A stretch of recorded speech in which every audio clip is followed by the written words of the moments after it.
Hello friends, this is Nancy with Simply Quilting. Welcome to my channel.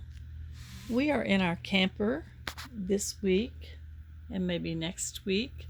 We're taking a little time off, and I of course brought some things to work on while I'm here. I have my AccuQuilt book here, and I'm going to be making this flower basket.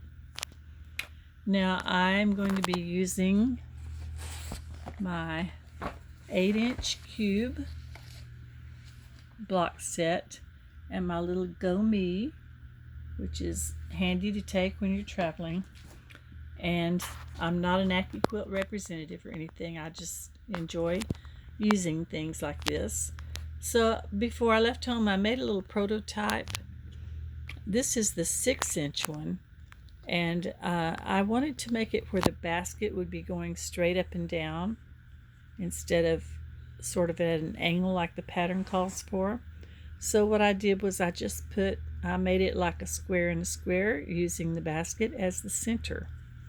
The 6-inch was a little bit too fiddly for my liking. I might do some more of those one day, but not this time. So then I went with the 8-inch, and this is what I decided to go with. I have my 8-inch cube, like I said. So the numbers on these that I'm using, for those of you that are interested, the number 3, which is right here. Wait a minute. Right. Yeah, right there. That's the large half square triangle. And that is what I used for this part of the basket, and also this bottom part of the area around the basket, the background. That was number 3.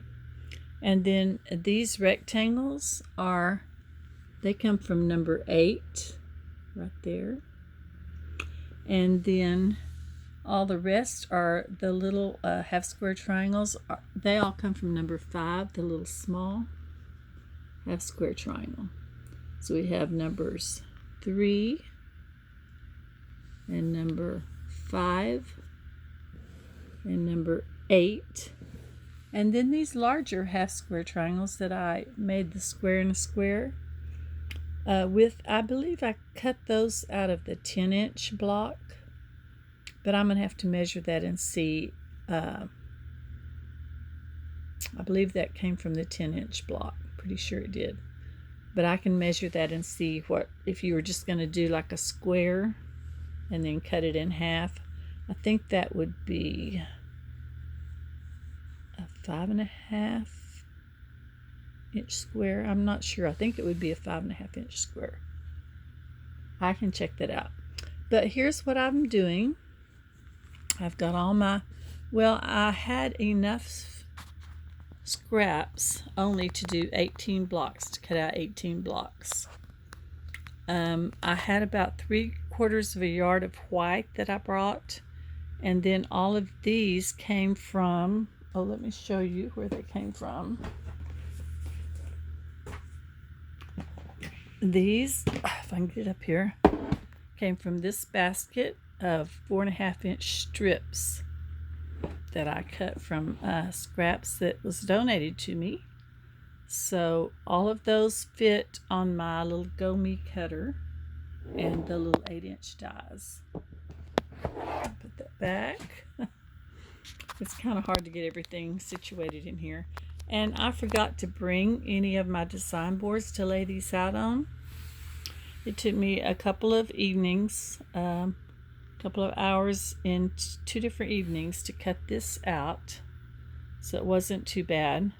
But all I brought was a 12-inch cutting board and then my little 12-inch ironing mat. So I've laid it out on my little ironing mat, and I'll have to be careful not to let them fall off of there, but they're sticking pretty good, the bottom ones anyway. So I'm excited to get started stitching this together. So I'll probably just have to work on it a little bit each evening and we'll see where it goes from there. But I'm excited to get this together. This will be my May Scrappy quilt because I hadn't started a May one yet, so yeah, I need to do that. All right, I'll keep you posted on how this is working out. Thanks for joining me tonight. This is Nancy with Simply Quilting. Happy quilting.